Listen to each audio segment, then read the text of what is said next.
Clip open করতেই যেন সাবিয়ার পায়ের নিচের মাটি সরে যেতে লাগলো।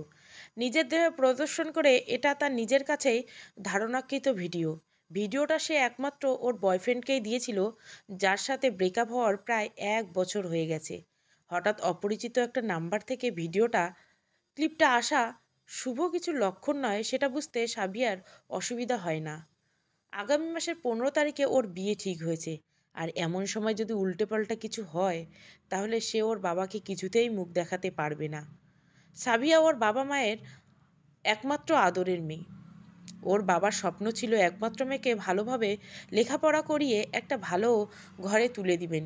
উনি ওনার স্বপ্ন পূরণের দ্বারপ্রান্তে দাঁড়িয়ে আছেন। আর এই বিষয়টা সাবিয়াকে সবচেয়ে বেশি ভাবাচ্ছে। রাতে বাসার সবাই যখন ঘুমিয়ে পড়েছে, সে তখন চেয়ারে বসে টেবিলে মাথা হেলিয়ে দিয়ে জেগে আছে। এদিকে টেবিলে রাখা ফোন এক নাগাড়ে ভাইব্রেট হচ্ছে, কিন্তু ও ইচ্ছে করেই ফোন তুলছে না। ফোনে আবিরের মেসেজ এসে ঢুকলো। কি হলো, ঘুমিয়ে পড়েছো নাকি? ফোন তুলছো না যে? আবির হলো সেই ছেলে যার সাথে ওর বিয়ে ঠিক হয়েছে। সাবিয়া ওকে আগের থেকে চেনে না। বিয়ে ঠিক হওয়ার আজ 12 দিন হলো। আর এই 12 দিন থেকে আবিরের সাথে ওর যোগাযোগ। অল্প কদিনের কথা বলে সাবিয়ার মনে জায়গা করে নেয় আবির। সে আবিরের সাথে কথা বলতে পুরোপুরি স্বাচ্ছন্দ্যবোধ না করলেও আবির এমনভাবে ওর সাথে কথা বলে যা ওকে মুগ্ধ করে দেয়। সাবিয়ার মনে কেমন যেন একটা অপরাধবোধ ফেটে উঠেছে, যার কারণে সে যার কারণে সে আবিরের সাথে এখনও চাইলেও কথা বলতে পারবে না। ছেলেটা অল্প দিনে ওকে এত আপন করে নিয়েছে, যদি সে এসব জানতে পারে তাহলে কি হবে? এই প্রশ্নটা আপাতত সাবিয়াকে কুরে কুরে খাচ্ছে। মধ্যরাত্রে চারপাশটা নীরব হয়ে এসেছে। ঘড়িটা মেয়েটা ঘড়ির কাঁটার শব্দে তাল মিলিয়ে হাতে থাকা কলম দিয়ে টেবিলে ঠুক ঠুক করে শব্দ করছে, ঠিক যেন ফোনে একবার ভাইব্রেট হয়ে স্ক্রিন ভেসে উঠল। কেমন আছো সাবিয়া আফরোজ? ঘুম আসছে না?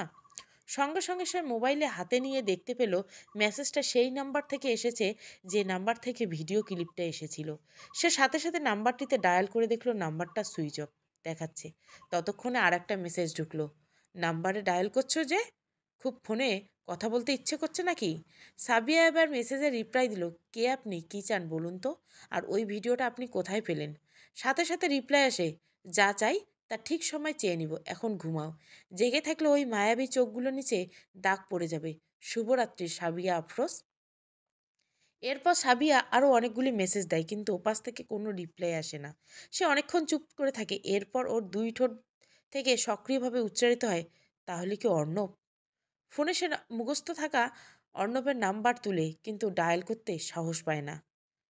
সাবিয়া যখন সদ্য ভার্সিটিতে পা রাখে, অর্ণব তখন একই ডিপার্টমেন্টে 2য় বর্ষে ছিল। দেখতে অর্ণব যেমনটা সুদর্শন, চলাফেরা ঠিক ততটাই উৎপীড়ক ছিল। শিক্ষক হতে শুরু করে ভার্সিটির সবাই অর্ণবকে এক নামে চিনত। ভার্সিটিতে তার একমাত্র প্রতিদ্বন্দ্বী ছিল 4 বর্ষে থাকা আকাশ। বাবার ক্ষমতা আর প্রভাব খাটিয়ে আকাশ ভার্সিটির রাজনৈতিক দলগুলির লিডার হয়ে ওঠে। অর্ণব আকাশের থেকে 2 বছরের জুনিয়র হলেও ভার্সিটিতে দুজনের প্রভাব ছিল সমান। একদিক থেকে আকাশ আর অর্ণবের মধ্যে মিল ছিল, তাদের দুজনের মেয়েদের অনেকটা সম্মানের চোখে দেখত। আর এই জিনিসটা ক্যাম্পাসের সকল মেয়েদের আকৃষ্ট করে। সুন্দরী মেয়েরা তাদেরকে প্রেমের নিবেদন করলেও তাদের প্রতি বারবার ফিরিয়েই দেয়। এই দিকে দিয়ে অর্ণব আর আকাশ যেন এক সূত্রের গাধা। একদিন ক্যাম্পাসে একটা স্টেজ প্রোগ্রামে আকাশ অর্ণবকে সকল শিক্ষক ও শিক্ষার্থীর সামনে অপমান করে। আর সেই দিনে প্রথমবার তাকে নিয়ে পুরো ক্যাম্পাস হাসাহাসি করে। অর্ণব নিজেকে সামলে রাখে, সে স্বাভাবিক থাকার চেষ্টা করে। প্রোগ্রাম শেষে সে বন্ধুদের সাথে আড্ডা দিতে থাকে। এমন সময় তাদের পিছন দিয়ে একদল মেয়ে যাচ্ছিল। অর্ণব সেটা খেয়াল না করে পিছন দিকে হেলতেই সে একটা মেয়ের সাথে ধাক্কা খায়। মাথা ঘুরিয়ে পিছনে তাকাতে মেয়েটা ওর গালে সজোরে 5-6টা থাপ্পড় বসিয়ে দেয়। অর্ণব অবাক হয়ে মেয়েটার দিকে তাকিয়ে থাকে।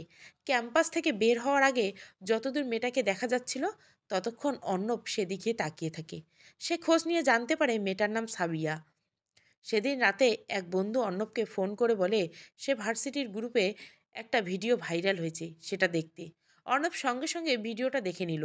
যখন মেয়েটা তার গালে থাপ্পড় মারছিল, তখন কেউ এই ভিডিওটা করছিল, আর এটা ভাইরাল করে আকাশ। পরের দিন অর্ণব ক্যাম্পাসে ঢুকতেই যেন পুরো ক্যাম্পাস ভয়ে কাঁপতে শুরু করলো। ওর হাতে ছিল হকি স্টিক। অর্ণবের পিছনে ওর বন্ধুরা ছুটছে। ক্যাম্পাসে কি হতে চলেছে সেটা আজ করতে পেরে ধীরে ধীরে পুরো ক্যাম্পাস খালি হয়ে যেতে লাগলো। ক্যান্টিন থেকে আকাশকে টেনে হিঁচড়ে বের করে অর্ণব ওকে হকি স্টিক দিয়ে বেধড়ক মারতে থাকে। একটা সময় মনে হচ্ছিল অর্ণব আকাশকে মারতে মারতে মেরেই ফেলবে। ঠিক তখন কোথা থেকে একটা মেয়ে ছুটে আসলো। অর্ণবকে দেখতে পেল সেই মেয়েটা সাবিয়া। এসে অর্ণবের বুকে ধাক্কা দেয়। অর্ণব কয়েক পা পিছনে সরে যায়। সে এবারও মেয়েটার দিকে অনেকটা অবাক হয়ে তাকিয়ে থাকে। যতক্ষণ সাবিয়া রক্তাক্ত আকাশকে তুলে নিয়ে একটা রিক্সা করে ক্যাম্পাস থেকে বেরিয়ে যায়, ততক্ষণ সে ওর দিকে তাকিয়েছিল। এই প্রথমবার অর্ণব কোনো মেয়ের সাহসিকতাতে এতটা মুগ্ধ হয়েছে। এই প্রথম তার দৃষ্টি কোনো মেয়ের সৌন্দর্যে গিয়ে থেমে গেছে। সেদিন থেকে অর্ণব সাবিয়ার সম্পর্কে খোঁজ খবর নিতে শুরু করে। সে জানতে পারে সাবিয়া ওর ডিপার্টমেন্টে প্রথম বর্ষে ভর্তি হয়েছে। একদিন ভার্সিটিতে ঢুকে সাবিয়া দেখতে পেল তাদের ডিপার্টমেন্টের বিল্ডিংটা অনেক রঙিন করে সাজানো ছিল।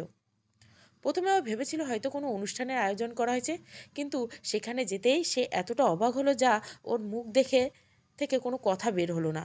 সাবিয়ার মাথার উপর থেকে ফুল পড়তে লাগলো আর উচ্চ আওয়াজে happy birthday, happy birthday, happy birthday to you Sabiya বলে পুরো বিল্ডিং মুখরিত।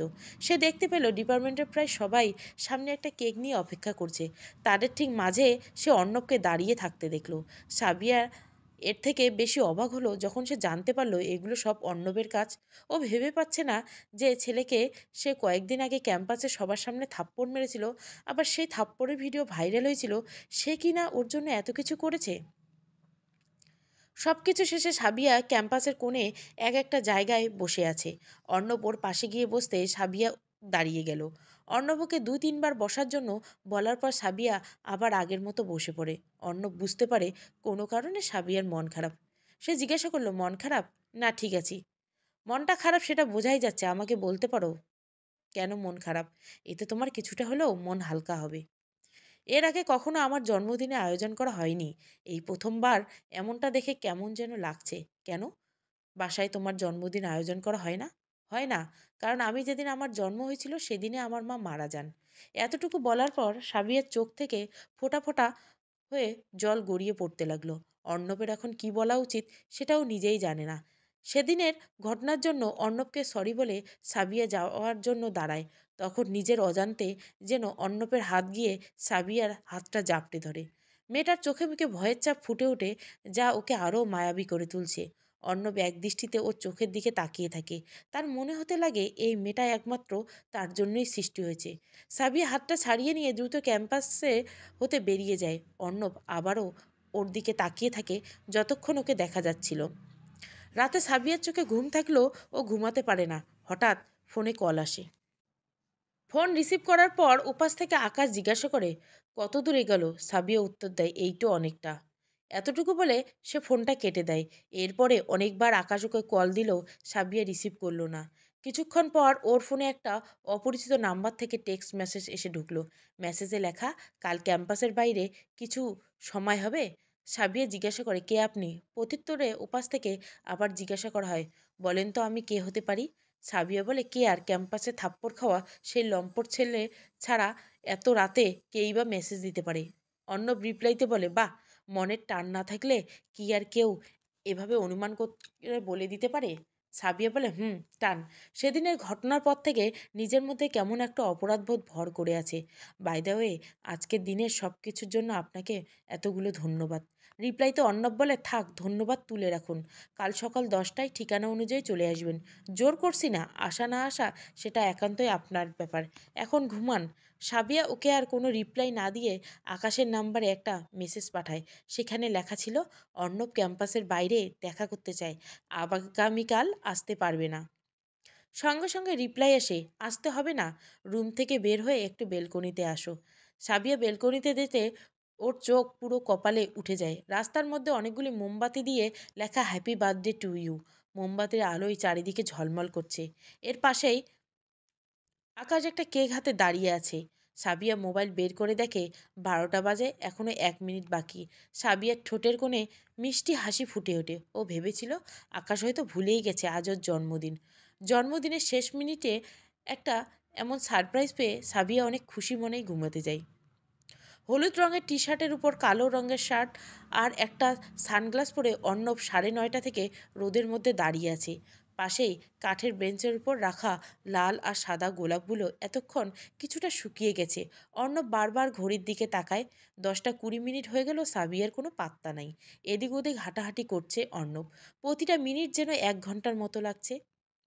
11টা পর্যন্ত অপেক্ষা করে যখন সে হতাশ হয়ে চলে যাবে, ঠিক তখন দেখতে পেল একটা রিকশাতে করে সাবিয়া আসছে। সে সাথে সাথে ফুলগুলো হাতে নিয়ে দাঁড়িয়ে রইল। সাবিয়া রিকশা থেকে নেমে অর্ণবের দিকে এগিয়ে আসতে লাগলো, আর অর্ণব ওর দিকে হা করে তাকিয়ে আছে। কালো আর কিছুটা বাদামি রঙের একটা শাড়ি পরে এসেছে সাবিয়া, চুলগুলো ছাড়া, চোখে কাজল আর পাতলা লিপস্টিক। যেভাবে মেয়েটার সৌন্দর্যকে উপস্থাপন করতে লাগলো, সেটা অর্ণবকে পাগল বানিয়ে দেওয়ার জন্য যথেষ্ট। সাবিয়ার কথায় অর্ণব যেন কল্পনার জগৎ থেকে ফিরে আসে। এমনভাবে কি দেখছেন? চোখের সামনে আস্ত একটা সৌন্দর্যের পাহাড় রেখে কি অন্য কিছু দেখা যায়? থাক, আর বলতে হবে না। আপনার উপন্যাস শোনার সময় আমার হাতে নেই। কেন আসতে বলছেন সেটা বলেন। শাড়িতে আপনাকে এতটা অপরূপ লাগবে তা আগে ভাবতেও পারিনি। তার উপর কালো রঙের, জানেন, কালো রঙটা আমার অনেক পছন্দ। আপনি কি সেটা জেনে ফেললেন? আরে না, বাবার কাছ থেকে শুনেছি মায়ের কালো রঙের শাড়ি অনেক পছন্দ, তাই আমারও পছন্দ এটা। মাকে অনেক অনুসরণ করেন বুঝি? হুম, সব দিক দিয়ে। বাবাও বলেন আমি নাকি দেখতে আমার মায়ের মতো হয়েছি। এতটুকু বলার পর যেন কিছু সময়ের জন্য সাবিয়ার মন খারাপ হয়ে গেল। অর্ণব সেটা বুঝতে পেরে ওর হাতে থাকা ফুলগুলো সাবিয়ার দিকে বাড়িয়ে দেয়। এইমাত্র সাবিয়ার নজর গেল যে অর্ণবের হাতে লাল আর সাদা গোলাপের একটা তোড়া ছিল। সাবিয়া ভাবতে পারে না অর্ণব কিভাবে জানলো যে লাল সাদা গোলাপ সাবিয়ার কতটা পছন্দের জিনিস। ও ফুলগুলি হাতে নিয়েই সাথে সাথে হাতে থাকা ব্যাগে ঢুকিয়ে নেয়, যেন ও এর আগে কেউ ফুলগুলো ওর কাছ থেকে চেয়ে না নেয়। কিছুক্ষণ দুজনে কোনো কথা না বলে নীরব থাকে। তাদের নীরবতা ভাঙল যখন তখন সাবিয়ার ফোনে হঠাৎ করে টুং শব্দের টেক্সট মেসেজ ঢুকলো। সাবিয়া সেটা দেখার পর দ্রুত অর্ণবের কাছ থেকে বিদায় নিয়ে যাওয়ার জন্য পা বাড়ায়। ঠিক তখন অর্ণব সেদিনের মতোই তার হাতটা জাপটে ধরে আর বলে, যদি যেতে না দেই। সাবিয়া ওর কথা শুনে নিস্তব্ধ হয়ে দাঁড়িয়ে থাকে। আজ যেন ওর অর্ণবের হাতটা ছাড়িয়ে নিতে ইচ্ছা করছে না, তবু ওকে যেতে হবে। সে জোর করে হাত ছাড়িয়ে নিয়ে দ্রুত সেখান থেকে চলে যায়। অর্ণব আবারও সাবিয়ার অদ্ভুত প্রস্থান এক নজর দেখতে থাকে। সে বুঝতে পারল না মেয়েটা এক পা এগুলো দুপা কেন পিছিয়ে যায়। এভাবে কিছুদিন চলে যায়। সাবিয়া অর্ণবকে আগের থেকে বেশি সময় দিতে শুরু করে। এদিকে আকাশের ফাইনাল পরীক্ষা শেষ। প্রয়োজনের বাইরে তাকেও ক্যাম্পাসে তেমন একটা দেখা যায় না। ক্যাম্পাসের পরিবেশটা আগের থেকে কিছুটা শান্ত হয়ে এসেছে। অর্ণব আর আকাশের মধ্যে যে দ্বন্দ্ব লেগে থাকতো, সেটা থেকে আপাতত পুরো ক্যাম্পাস রেহাই পেয়েছে। অর্ণব মনে করে সে সাবিয়ার মনে জায়গা করে নিয়েছে। তাই সে আজ ক্যাম্পাসে সবার সামনে সাবিয়াকে প্রপোজ করার সিদ্ধান্ত নিয়েছে।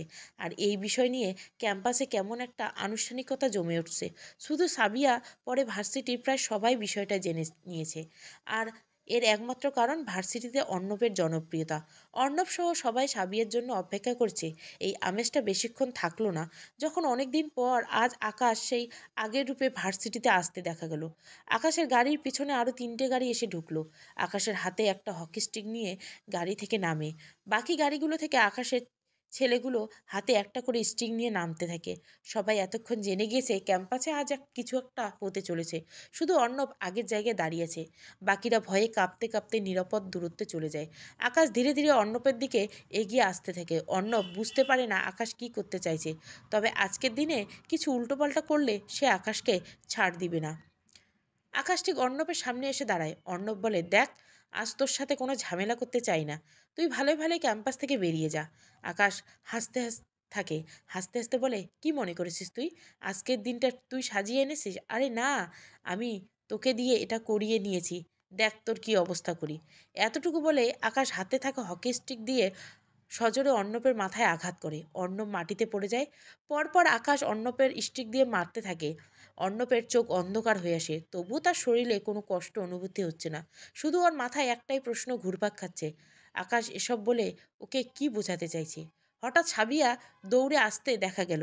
আকাশ অর্ণবকে মারা থামিয়ে সাবিয়া এসে পড়ে থাকা অর্ণবকে তুলে চেষ্টা করে আর আকাশের উদ্দেশ্যে চিৎকার করে বলে, এটা কিন্তু কথা ছিল না আকাশ। আকাশ আবারও হাসতে শুরু করে। অর্ণব সাবিয়াকে ধাক্কা দিয়ে সরিয়ে দেয়। সে কোনোভাবে উঠে দাঁড়ায়। আকাশ হাসতে হাসতে বলে, এই দিনটার জন্য এতদিন অপেক্ষা করেছিলাম অর্ণব। শুধু তোর শরীরে আঘাত করে আমি তৃপ্তি হতাম না, তাই তোর মনেও আঘাত করলাম। অর্ণব কোনোভাবে মাথা ঘুরে চোখে হাজারো প্রশ্ন নিয়ে সাবিয়ের দিকে তাকায়। সাবিয়া মাথা নিচু করে মাটিতে মুখ করে আছে। আকাশ ওর হাত বাড়িয়ে দিয়ে সাবিয়াকে নিয়ে চলে আসতে বলে, কিন্তু ও নিশ্চুপ, পাথর হয়ে দাঁড়িয়ে আছে। তখনও অর্ণব সাবিয়ার দিকে তাকিয়ে আছে। যখন আকাশ অনেক রাগান্বিত হয়ে চিৎকার করে সাবিয়াকে চলে আসতে বলে, তখন সাবিয়া অর্ণবের হাত জাপটে ধরে। এই প্রথমবার সে নিজের থেকে অর্ণবের হাত ধরেছে। আকাশ যেন এগুলো বিশ্বাস করতে পারছে না। ওর হাতে থাকা স্ট্রিং মাটিতে পড়ে যায়।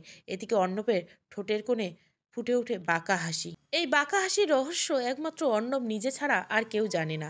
সাবিয়ার সাথে যেদিন ক্যাম্পাসে ধাক্কা খাওয়ার আগের থেকেই অর্ণব সাবিয়াকে চেনে। তাছাড়া ওর সাথে আকাশের কি সম্পর্ক সেটাও সে আগের থেকে জানতো। এতদিন থেকে সাবিয়া আর আকাশ ভেবে আসছিল অর্ণব তাদের টার্গেট, কিন্তু তারা জানে না যে সাবিয়া নিজেই অর্ণবের টার্গেট, আর সেটা শুধু আকাশকে আজকের এই দিন উপহার দেওয়ার জন্য। সাবিয়া নিজের অজান্তে অর্ণবের নিখুঁত ফাঁদে আটকে যায়। অর্ণব আর সাবিয়া একে অপরের হাত ধরে শক্ত করে ধরে আছে। এদিকে আকাশের পৃথিবী যেন ধীরে ধীরে অন্ধকার নেমে আসতে থাকে। সব কিছুর পর সাবিয়ার জন্য আকাশের অনুভূতি কোনো খোলা নয়, সেটা সত্যিকারের ভালোবাসা ছিল। আকাশ এক পা দুপা করে পিছু হাঁটতে থাকে।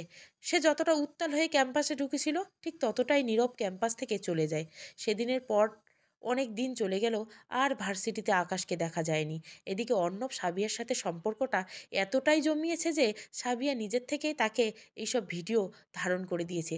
তাছাড়া তাদের মধ্যে শারীরিক সম্পর্কও গড়ে উঠেছে। অর্ণব প্রথম প্রথম আকাশের ক্ষতি করার জন্য সাবিয়ার প্রতি মিথ্যে অনুভূতি প্রদর্শন করলেও ধীরে ধীরে সেও সাবিয়াকে আপন করে নেয়। এর মধ্যে সাবিয়ার জন্য বেড়ে ওঠে ও সত্যিকারের অনুভূতি। অনেকবার অর্ণব সাবিয়াকে সত্যিটা বলে দেওয়ার চেষ্টা করলেও বলতে পারেনি, শুধু সম্পর্ক ভেঙে যাবে এই ভয়ে। কিন্তু অর্ণব জানতো না গোলাকার এই পৃথিবীর নিয়মগুলি চক্রাকার হয়ে ঘুরতে থাকে। কোনো না কোনো সময় মাটির নিচে চাপা পড়ে থাকা সত্যিটা মানুষের চোখের সামনে চলে আসে। দেখতে দেখতে অর্ণবের শেষ বর্ষের ফাইনাল পরীক্ষা শেষ। সাবিয়া তখন দ্বিতীয় বর্ষে পা রাখে। এর মধ্যে সাবিয়া অনেকবার অর্ণবকে না জানিয়ে আকাশের খোঁজ করে, কিন্তু আকাশের কোনো খোঁজ পায়নি। ফাইনাল পরীক্ষার পর অর্ণব সাবিয়ার কাছ থেকে বিদায় নিয়ে কিছু দিনের জন্য তার গ্রামে চলে যায়। গ্রামে নেটওয়ার্ক সমস্যা থাকায় এই কিছুদিন ওদের যোগাযোগ বন্ধ থাকে। সাবিয়া এই সময়টা কাজে লাগানোর জন্য পড়াশোনায় মনোযোগ দেয়। এই ফাঁকে এমন কিছু ঘটে যায় যা সাবিয়াকে বাধ্য করে অর্ণবের সাথে সব সম্পর্ক ভেঙে দিতে। একদিন সকালে সাবিয়ার নামে একটা পার্সেল আসে। সব কিছু স্বাভাবিক ছিল, কিন্তু যখন সাবিয়া আবিষ্কার করলো পার্সেল কোথা থেকে এসেছে বা কে দিয়েছে এরকম কোনো তথ্য পার্সেলে লেখা নেই, তখন সে অনেকটা অবাক হলো। এর থেকে কয়েক গুণ বেশি অবাক হলো যখন সে পার্সেলটা খুলে দেখলো সাবিয়ার মাথা ঘুরছে। ও নিজেকে জোর দিয়ে বিশ্বাস করাতে চেষ্টা করছে যে ওর চোখগুলো ভুল দেখছে, কিন্তু না, এগুলো ভুল নয়। পার্সেলে কিছু ছবি আর একটা ফোন নাম্বার আছে। এই ছবিগুলো অর্ণব আর একটা মেয়ের সাথে আপত্তিকর কিছু। ও নিজেকে সামনে নিয়ে মোবাইল নাম্বার তুলে ডায়াল করে। প্রথম রিং হতে ফোন রিসিভ হয়, যেন ওপাশ থেকে কেউ অপেক্ষা করছিল কল যাওয়ার। সাবিয়ার কোনো কথা না বলে কানে ফোন লাগিয়ে নিশ্চুপ। ওপাশ থেকে ভেসে আসলো একটি মেলি কণ্ঠ। আপনি কি সাবিয়া? হুম। আপনি কে? আমি আপনার মতোই একজন মেয়ে। দেখা করতে পারবেন কাল সকালে? কেন, কি চান আপনি? আমি কিছু চাই না, তবে এটা চাই কিছু সত্য আপনাকে জানিয়ে আপনাকে সাহায্য করতে। আচ্ছা, ছবিগুলো এই মেয়েটার কি আপনি? ঠিকানা অনুযায়ী কাল চলে আসুন, এলেই সব কিছু জানবেন। ঠিকানায় মেসেজ করে দিয়ে দিচ্ছি। সাবিয়া কিছু বলার আগে ফোনটা কেটে যায়। সে যেন এগুলো ভাবতেই পারছে না। ওর চোখ থেকে সারা রাত জল গড়িয়ে গড়িয়ে পড়তে থাকে। ওর বিশ্বাস হচ্ছে না অর্ণব এগুলো করতে পারে। নিজেকে শক্ত করে নেওয়ার চেষ্টা করে, সিদ্ধান্ত নেয় যদি সত্যি অর্ণব এমন কিছু করে তাহলে ও আর কোনোদিন অর্ণবকে মুখ দেখাবে না। এখন থেকে যেন সাবিয়ার মনে ধীরে ধীরে অর্ণবের প্রতি ঘৃণার সৃষ্টি হতে থাকে। সারা রাত জেগে থাকে, কখন সকাল হবে আর কখন মেয়েটার কাছ থেকে সব কিছু জানতে পারবে। পরের দিন সকাল হতে সাবিয়া ঠিকানা অনুযায়ী চলে যায়। একটা কফি হাউসের ভিতরে গিয়ে সেই নাম্বারে ফোন দেয়। রিং হতে কেটে যায়। সাথে সাথে মেসেজ আসে, আপনার ঠিক ডান দিকে সোজা টেবিলে বসা মেয়েটা আমি। সে ডান দিক দিয়ে তাকিয়ে দেখতে পায় এক্কেবারে শেষের টেবিলে একটা কালো বোরখা পরা মেয়ে বসে আছে। ওর মুখ ঢাকা থাকায় মুখটা দেখা যাচ্ছে না। সাবিয়া সামনে গিয়ে ওর সামনে চেয়ারটায় বসলো। সাবিয়া কোনো কথা না বলে নীরব হয়ে বসে আছে। কিছুক্ষণ পর মেয়েটা ওর মুখ উন্মুক্ত করতে সাবিয়া দেখতে পেল এটা সেই মেয়ে যাকে সে ছবিগুলোতে অর্ণবের সাথে দেখেছিল। সাবিয়া কিছু জিজ্ঞাসা করবে ঠিক তার আগেই মেয়েটা বলা শুরু করে, অর্ণব আমার বয়ফ্রেন্ড, আমাদের খুব ভালো সম্পর্ক চলছিল, ঠিক তখন সে আপনার পিছু নেয় আকাশের ক্ষতি করার জন্য। আমি এতে বাধা দিলে আমাকে বলে ও আপনার সাথে শুধু অভিনয় করছে। এটা সে এটাও বলে আমি ওর সত্যিকারে ভালোবাসা, আমি ওর সব। কিন্তু শেষমেশ সে ঠিক করলো, এটাই করলো যেটা আপনি আপনার পুরনো বয়ফ্রেন্ড আকাশের সাথে করেছিলেন। আমি আপনাকে এগুলো এর জন্য বলছি না যে আমি আবার অর্ণবকে ফিরে পাবো। ওকে ফিরে পাওয়ার কোনো ইচ্ছে আমার নেই। শুধু একজন মেয়ে হিসাবে আপনাকে বলছি, যদি এগুলো জেনে আপনার কোনো উপকার হয়। এতটুকু শোনার পর সাবিয়ে উঠে দাঁড়ায়। সে রেগেমেগে সেখান থেকে দ্রুত চলে আসে। এসে ছবিগুলো আবার আগের মতো প্যাকিং করে এর মধ্যে ছোট্ট একটা চিঠি লিখে সেটা অর্ণবের ঠিকানায় কুরিয়ার করে পাঠিয়ে দেয়। এরপর আর অর্ণব সাবিয়ের কাছে ফিরে আসেনি। সেদিন সাবিয়া আকাশের খোঁজ করতে সোজা সেখানে চলে যায় যেখানে সে থাকতো। গিয়ে জানতে পারে আকাশ প্রায় 2 বছর আগে এমবিএ করার জন্য বিদেশে চলে গেছে। এখন সেখানে আছে বর্তমানে। ফোনে সে মুখস্থ থাকা নাম্বার তুলে কিন্তু ডায়াল করতে সাহস পায় না। 1 বছর হলো অর্ণবের সাথে ওর কোনো যোগাযোগ নেই। তাই ওকে ফোন করতে কেমন যেন লাগছিল সাবিয়ার। তবুও সে শেষমেশ ডায়াল করে বসে আছে, কিন্তু নাম্বার ভুল দেখাচ্ছে। তার মানে অনেক দিন থেকে এই নাম্বারটা ব্যবহার করা হয় না, যার কারণে এই নাম্বারের রেজিস্ট্রেশন বাতিল হয়ে গিয়েছে। সাবিয়া ভেবে পাচ্ছে না সে কিভাবে অর্ণবের সাথে যোগাযোগ করবে। একমাত্র ওর গ্রামের ঠিকানা ছাড়া অর্ণবের সম্পর্কে আপাতত আর কোনো তথ্য ওর কাছে নেই। আরও 2 দিন চলে যায়। আজ এমন কিছু ঘটেছে যা সাবিয়া ভাবতেও পারে না। ঘরে থাকা মোবাইল সেই ভিডিও পাঠানো হয়েছে যেটা সাবিয়ার ফোনে পাঠানো হয়েছিল। ভাগ্যিস কেউ দেখার আগে সেটা সাবিয়া নিজেই দেখতে পায়। সে দ্রুত ভিডিও ডিলিট করে দেয়। যথারীতি আজকে ওর চোখে ঘুম নেই। সাবিয়া যেন বিশ্বাস হচ্ছে না অর্ণব এরকম একটা করতে পারে। অনেক ভয় হচ্ছে যদি কোনোভাবে ভিডিওটা ফাঁস হয়ে যায় তাহলে আত্মহত্যা করা ছাড়া আর কোনো রাস্তা নেই। না, এর আগেই ওকে কিছু করতে হবে। এর থেকে যেভাবেই হোক ওকে রেহাই পেতে হবে। হঠাৎ ফোনে ভাইব্রেট হতে সাবিয়া টেবিলে থাকা ফোন হাতে নেয়। সে দেখতে পারলো আবার সেই নাম্বার থেকে মেসেজ আসছে। সে নাম্বারটা থেকে ভিডিওটা এসেছে। মেসেজে লেখা, দিন তো ঘনিয়ে আসছে সাবিয়া আফরোজ, আমারও অনেক তাড়া বেড়েছে। ভাবছি এবার ভিডিওটা একসাথে সবার নাম্বারে পাঠিয়ে দেয়। আপনি কি বলেন? ও সাথে সাথে রিপ্লাই দেয়, এগুলো করবেন না প্লিজ, আমাকে বলুন আপনি কি চান। ওপাশ থেকে রিপ্লাই হবে, যা করতে বলবো পারবেন? সাবিয়া উত্তর বলে, হ্যাঁ পারবো, আপনি যা বলবেন তাই হবে। মেসেজে রিপ্লাই এসে, পারবেন বিয়েটা ভেঙে দিতে? অন্য যে কাউকে বিয়ে করতে পারেন, কিন্তু এই বিয়েটা আপনাকে ভাঙতে হবে। সাবিয়ার মনে কৌতূহল জন্ম নেয়। কে এমন হতে পারে যে চায় না এই বিয়েটা করুক? কৌতূহল মেটাতে সে আবারও মেসেজ দেয়, আপনার আর কিছু চাই না। রিপ্লাই আসে, যা চাই সেটা বলেই ফেললাম, এখন বাকিটা আপনার হাতে, আপনি ঠিক করুন বিয়েটা করবেন কি না। সাবিয়া আপাতত এটা নিশ্চিন্ত হতে পারল যে ওকে ব্ল্যাকমেল করার একমাত্র উদ্দেশ্য আবিরের সাথে এই বিয়েটা ভেঙে দিতে। সাবিয়ার মনে প্রশ্ন জাগে, তাহলে কি আবির এমন কেউ আছে যে চায় না আবিরের বিয়ে করুক? কিন্তু সাবিয়া এটা ভেবে পায় না যে যদি এরকম কেউ থাকে তাহলে সে ভিডিওটা কিভাবে পেল। সাবিয়া নিজেকে জিজ্ঞাসা করে, এই প্রশ্নের উত্তর কি তাহলে অর্ণবের কাছে আছে? সাবিয়ার হাতে সময় নেই, যা করার ওকে 2 দিনের মধ্যে করতে হবে। 2 দিন পরে আবির বিদেশ থেকে দেশে চলে আসবে। এরপর ওদের বিয়ের অনুষ্ঠান মূল আয়োজন হবে। অর্ণবের বাড়ি সিলেটের বিভাগীয় শহর হতে প্রায় 100 কিলোমিটার দূরে একটা গ্রামে। সাবিয়া ঠিক করে সে সেখানে গিয়ে অর্ণবের সাথে দেখা করবে। সে ওর বাবাকে বলল সিলেটে ওর একটা বান্ধবী আছে যার সাথে অনেক দিন থেকে কোনো যোগাযোগ নেই, আর ওকে বিয়ের দাওয়াত দিতেই সে সেখানে যাবে।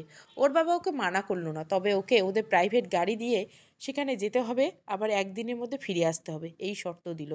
ওর বাবা ওকে মানা না করায় ওর মনে কিছুটা স্বস্তি চলে আসলো। সাবিয়া জানে না ওর জন্য কি অপেক্ষা করছে। সে আজ সকালেই অর্ণবের বাড়ির উদ্দেশ্যে বের হলো। প্রায় 5 ঘন্টার রাস্তা যাওয়ার পর সাবিয়া গন্তব্যে পৌঁছায়। গ্রামটার সৌন্দর্য যেন কিছু সময়ের জন্য ওর মন থেকে সব চিন্তা দূরে নিয়ে যায়। দূরে আবছা কুয়াশার ঘেরা উঁচু উঁচু পাহাড়, গ্রামটা চারদিক থেকে চায়ের বাগান ঘেরা, সব কিছু মিলিয়ে যেন একটা রূপকথার গ্রাম এসে পা দিয়েছে সাবিয়া। সে ঠিকানা অনুযায়ী চায়ের বাগানের মধ্য দিয়ে একটা রাস্তা ধরে অর্ণবের বাড়ির উদ্দেশ্যে যেতে থাকে। সেখানে গিয়ে বাগানের মধ্যে একটা 2 তলা বাড়ি দেখতে পেল। বাড়ির 3 দিকে চায়ের বাগান, বাগানের মধ্যে উঁচু উঁচু রাবারের গাছ। এরকম একটা বাড়িতে থাকার স্বপ্ন যেন যে কোনো শহরের মানুষের মধ্যে জেগে উঠবে। একজনকে জিজ্ঞাসা করে সাবিয়া জানতে পারল এটাই অর্ণবের বাড়ি। সে গাড়ি থেকে নেমে ধীরে ধীরে বাড়ির মধ্যে প্রবেশ করে। ভিতরে কারো সারা শব্দ নেই। ওর কেমন যেন মনে হচ্ছে বাড়িতে কেউ নেই। সে দেওয়ালে ঝুলানো একটা ছবি দেখতে পায়। ছবিতে অর্ণবের ডান পাশে একজন মহিলা, বাম পাশে একজন পুরুষ দাঁড়িয়ে আছে। সাবিয়া বুঝতে পারে এটা অর্ণবের ফ্যামিলি পিকচার, আর ওর পাশে ওর বাবা মা। সাবিয়া ধীরে ধীরে ছবির পাশে এসে দাঁড়ায়। বুঝতে পারে ছবিটা তোলা হয়েছে যখন অর্ণবের বয়স 16 থেকে 18 বছরের মধ্যে। সে ছবিতে থাকা অর্ণবের মায়ের দিকে তাকায়। এরকম সুশ্রী মধ্যবয়স্ক মহিলা এর আগে কখনো দেখেনি সাবিয়া। অর্ণব এর আগে ওকে কোনোদিন বলেইনি যে ওর মা দেখতে এতটা সুন্দর। সে একদৃষ্টিতে ছবিতে থাকা অর্ণবের মায়ের দিকে তাকিয়ে থাকে। ঠিক তখন সে উপর থেকে নেমে আসা কারো পায়ের শব্দ শুনতে পায়। সাবিয়া একটু নড়ে চড়ে দাঁড়ায়। সে দেখতে পায় উপরের থেকে ছবিতে আসা মহিলা নেমে আসছে। সাবিয়া দেখতে পেল ছবিতে ওনাকে যতটা সুন্দর লাগছে বাস্তবে তিনি আরও কয়েক গুণ বেশি সুন্দর। তিনি নেমে আসতে সাবিয়া ওনার পায়ে ছুঁয়ে সালাম করে নেয়। তিনি ওনার মতামত হাত দিয়ে ওর মাথা হাত বুলিয়ে দেন। এরপর জিজ্ঞাসা করেন, তুমি সাবিয়া? জি। আপনি আমার নাম জানলেন কিভাবে আন্টি? নাম জানবো না? তোমাকে দেখার শখ যে আমার পূর্ণ হলো মা। একটু বসো, আমি আসছি। এতটুকু বলে তিনি আবার মাথায় হাত বুলিয়ে দিয়ে ভিতরে চলে গেলেন। সাবিয়া বুঝতে পারে না অর্ণবের মা কিভাবে ওকে দেখেই চিনে ফেললেন। তবে ও এমন একজন মমতাময়ী সুন্দরী মহিলার সাক্ষাৎ পেয়ে এখানে আসাটা ধন্য মনে করলো। সাবিয়া নিজের অজান্তে ওর নিজের মায়ের চেহারা কল্পনা করতে থাকে। সে ওর বাবার কাছ থেকে শুনেছে ওর মাও দেখতে অনেক সুন্দরী ছিলেন। সেভাবে আজ যদি ওর মা বেঁচে থাকতেন তাহলে এরকম একজন মা ওরও থাকতো। এগুলো ভাবতে ভাবতে সাবিয়া দেখতে পেল উনি এক হাতে এক কাপ চা নিয়ে ভেতর থেকে বেরিয়ে আসলেন। এসে ওর হাতে চায়ের কাপটা দিয়ে বললেন, নাও মা, এটা আমাদের নিজেদের চায়ের পাতা দিয়ে তৈরি চা। আন্টি, আপনি বললেন না যে আমার নামটা কিভাবে জানলেন আর আমাকে দেখেই চিনে ফেললেন কিভাবে? সেটা তো জানাবই, আগে চাটা শেষ করে নাও। ও চাটা শেষ করার পর উনি ওকে ওনার সাথে আসতে বললেন। উনি সিঁড়ি বেয়ে উপরে যেতে লাগলেন আর সাবিও পিছন পেছন যেতে লাগলেন। উপরে উঠে তিনি একটা রুমে দরজা খুলে ওই রুমটায় ঢুকতে বললেন। সে ধীরে ধীরে ঢুকে অনেকটা অবাক হয়ে রুমের চারদিকে দেওয়ালে তাকায়। চারদিকে ওর নিজের ছবি ঝুলানো। সাবিয়ে বুঝতে পারে না এই রুমটার চার দেওয়ালে কেন ওর ছবি টাঙানো আছে। সে খেয়াল করে দেখতে পেল বিছানার পাশে একটা টেবিলে রাখা সেই ডায়েরি, যেটা অর্ণবকে দিয়েছিল। সাবিয়া বুঝতে পারে এটা অর্ণবের রুম। সে টেবিলের পাশে গিয়ে ডায়েরিটা হাতে নেয়। সেটা খুলে পড়তে লাগলো। ডায়েরির প্রতিটা পাতায় এই 1 বছরের প্রতিটা দিনের তারিখ এবং প্রতিদিনের সাবিয়ার নামে একটা করে ছোট্ট চিঠি আছে। ও সেগুলো পড়তে লাগলো। সাবিয়া বুঝতে পারে ওর জন্য অর্ণবের মনে কতটা ভালোবাসা ছিল। সে রুম থেকে বেরিয়ে এসে অর্ণবের মাকে জিজ্ঞাসা করে অর্ণব এখন কোথায়। তিনি বললেন, বাড়ির ঠিক ডান দিকে সোজা কিছু দূর গিয়ে একটা ছোট মাঠ আছে, অর্ণব সেখানেই আছে। সাবির সাথে সাথে বাড়ি থেকে বের হয়ে সেদিকে যেতে লাগলো। কিছু দূর যাওয়ার পর দেখতে পেল চারিদিকে চায়ের বাগানে ঘেরা ছোট্ট মাঠে কিছু বাচ্চারা ক্রিকেট খেলছে। আরও কাছে গিয়ে দেখতে পেল বাচ্চাদের সাথে অর্ণবও খেলছে। সাবিয়া দাঁড়িয়ে বাচ্চাদের সাথে অর্ণবের বাচ্চামি দেখতে থাকে। ও ভাবতে থাকে ভার্সিটিতে সেই অর্ণব আর সেই অর্ণবের মধ্যে আজ আকাশ পাতাল পার্থক্য। তবে অর্ণব দেখতে ঠিক আগের মতোই আছে, শুধু চুলগুলো কেমন অগোছালো হয়ে আছে আর মুখে খোঁচা খোঁচা দাড়ি। সাবিয়া যেন ভুলেই গিয়েছিল সে কেন এত দূর থেকে এখানে এসেছে। পুরো 1 বছর পর অর্ণবের সংস্পর্শে এসে সবটা কেমন গুলিয়ে যেতে লাগলো সাবিয়ার। হঠাৎ অর্ণবের দৃষ্টি এসে সাবিয়ার উপর থামলো। সাবিয়ার উপস্থিতি শুধু একটা কল্পনা ভেবে অর্ণব চোখ ফিরিয়ে নেয়। কিছুক্ষণ পর আবার সাবিয়ার দিকে চোখ পড়তে অর্ণব হয়ে দাঁড়িয়ে যায়। সাবিয়া ধীরে ধীরে অর্ণবের দিকে এগোতে থাকে আর অর্ণব সেই আগের মতোই ওর দিকে এক দৃষ্টিতে তাকিয়ে আছে। সাবিয়ার কাছে যেতে অর্ণবের মুখ থেকে অভিমান কণ্ঠে বেরিয়ে আসে, কেন এসেছো? সাবিয়া কোনো কথা বলে না, মাথা নিচু করে নিশ্চুপ হয়ে দাঁড়িয়ে আছে। অর্ণব আবারও একই কথা জিজ্ঞাসা করে। সাবিয়া উত্তর দেয়, হয়তো প্রয়োজন, নয়তো নিয়তি আমাকে এখানে নিয়ে এসেছে অর্ণব। অর্ণব বলে, দেখো, তোমার এসব কথা বোঝার ক্ষমতা আমি অনেক আগেই হারিয়ে ফেলেছি। সোজা সাপটা আমাকে বলো, কেন এসেছো? আপাতত ভিডিও বিষয়ে সাবিয়া অর্ণবকে কিছু বলে না। বলে, আগামী 15 তারিখ আমার বিয়ে, তোমাকে দাওয়াত দিতে এলাম, আসবে তো? অর্ণব উত্তর দেয়, বিয়েতে দাওয়াত দিতে এসেছো নাকি আমার মধ্যে থেকে পুরোপুরিভাবে বিলীন হয়ে যাওয়ার জানান দিতে এসেছো? এই প্রশ্নের উত্তর সাবিয়ের কাছে নেই, তাই সে আবার নীরবতায় নিজেকে ডুবিয়ে দেয়। নীরবতা ভেঙে অর্ণব বলে, বাড়িতে চলো। অর্ণব সামনে হাঁটতে থাকে আর সাবিয়া ওর ঠিক পেছনে। কয়েক সেকেন্ডের জন্য দম আটকিয়ে মনে সাহস এনে সাবিয়া বলতে শুরু করে, দেখো অর্ণব, বিয়েটা আমি বাবার ইচ্ছাতে করছি। আর আমাদের মধ্যে আর কিছু নেই, বাকি নেই যে বিয়েটা ভেঙে গেলে আমরা আবার আগের মতো হয়ে যাব। প্লিজ তুমি যেটা করছো সেটা বন্ধ করো। এগুলো শুনে অর্ণব হাঁটা বন্ধ করে দাঁড়িয়ে যায়। সে পিছনে ঘুরে সাবিয়ার দিকে তাকায়। ওর চেহারা দেখে মনে হচ্ছে সাবিয়া যা বলছে সেটা সে কিছুই বুঝতে পারেনি। অর্ণব বলে, তুমি কি বলছো? কিছুই বুঝতে পারছি না। আমি কি বলছি, যা করা বন্ধ করবে। সাবিয়া আবারও অবাক হয়। ও সব কিছু অর্ণবকে খুলে বলে। সব কিছু শোনার পর অর্ণব একটা দীর্ঘশ্বাস নিয়ে মিটমিটিয়ে বলে, তাই তো বলি। সাবিয়া অনেকটা অবাক। সে অর্ণবকে জিজ্ঞাসা করলে অর্ণব বলে, চলো আগে বাড়ি যাই, তারপর গর্তে সাপ আছে না কেউটে আছে, দেখা যাবে। অর্ণব কেন এগুলো বলছে সাবিয়া কিছুই বুঝতে পারে না। সে অর্ণবকে পিছন পিছন হাঁটতে থাকে। বাড়িতে এসে ঢুকে সাবিয়া দেখলো অর্ণবের মা এই কিছু সময়ের মধ্যে টেবিলে খাবার সাজিয়ে নিয়ে অপেক্ষা করছে। ওরা আসতে উনি সাবিয়াকে জোর করে খাবার টেবিলে বসিয়ে দিলেন। উনি নিজের থেকে বললেন উনি নিজেই হাতে খাইয়ে দিবেন। সাবিয়ার চোখ থেকে 2 ফোঁটা জল গড়িয়ে পড়ল। মায়ের হাতে খাওয়ার সৌভাগ্য ওর হয়নি কোনোদিন। আজ যেন সাবিয়া মায়ের হাতে খাওয়ার অপূর্ণ ইচ্ছা পূরণ হতে চলছে। তিনি ওকে নিজের মেয়ের মতো করে খাইয়ে দিলেন। খাওয়া শেষে সাবিয়া আরেকবার ওনার পা ছুঁয়ে নেন। উনি সাবিয়াকে পা থেকে তুলে বুকে জড়িয়ে ধরেন, যেন অনেক দিন পর নিজের মেয়েকে পেয়েছে। অর্ণব বাড়িতে এসে ঢুকে ওর রুমে চলে যায়। কিছুক্ষণ পর সাবিয়াও ওর রুমে যায়। সেখানে যেতে অর্ণব ওর মোবাইলে সেভ করা একটি নাম্বার ওকে দেখিয়ে জিজ্ঞাসা করলো, নাম্বারটা চিনতে পারো কি না? সাবিয়া দেখেই নাম্বারটা চিনে ফেললো। এটা তো সেই নাম্বার যেটা থেকে ভিডিও ক্লিপটা এসেছিল। সাবিয়া অর্ণবকে জিজ্ঞাসা করে, নাম্বারটা কোথা থেকে পেলে? তার আগে অর্ণব সাবিয়াকে জিজ্ঞাসা করে, আচ্ছা তোমার যে বিয়ে হচ্ছে সেটা কি সবাই জানে? হ্যাঁ, ভার্সিটির ফ্রেন্ডদের মধ্যেও অল্প কজন জানে।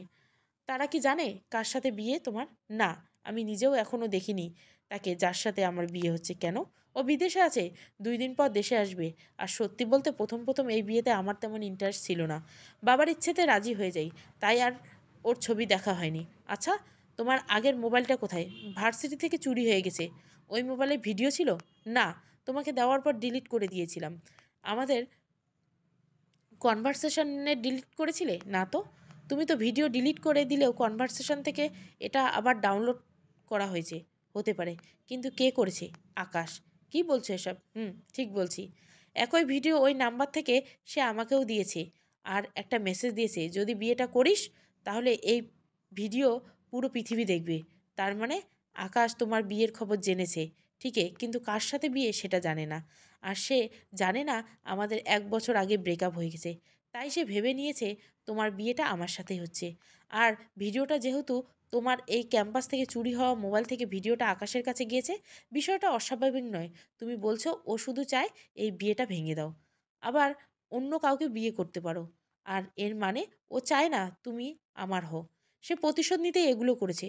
সব কিছু এখন আমার কাছে পরিষ্কার। আমি এখন কি করব সেটা বলে দাও অর্ণব। জানিয়ে দাও আকাশকে বিয়েটা তুমি করছো না। আর যদি না জানাই, যদি ওর ভাবনাই সত্যি করে দেই? কী সব পাগলামি কথাবার্তা বলছো? তোমার বিয়ের আর কদিন বাকি। আকাশকে ধন্যবাদ। ও এগুলো না করলে হয়তো তোমার মায়ের সাথে আমার দেখা হতো না, আর তোমার কাছে আসতাম না। এখানে না আসলে বুঝতেই পারতাম না আমি কি হারিয়ে ফেলতে বসেছিলাম। আমি বিয়েটা ভেঙে দিব অর্ণব। আর যদি কোনো দিন আকাশের সামনে পাই তাহলে ধন্যবাদটা ওকে সামনাসামনিই দিব। এখন আসি, আমার হাতে সময় খুব কম, বিয়ের জন্য রেডি হও। এতটুকু বলার পর যখন সাবিয়া যাওয়ার জন্য পা বাড়ায়, অর্ণব তখন সে আগের মতো করে ওর হাতটা জাপটে ধরে। সাবিয়া ওর দিকে তাকিয়ে মিষ্টি একটা হাসি দেয়। হাতটা ছাড়িয়ে নিয়ে রুম থেকে বেরিয়ে পড়ে।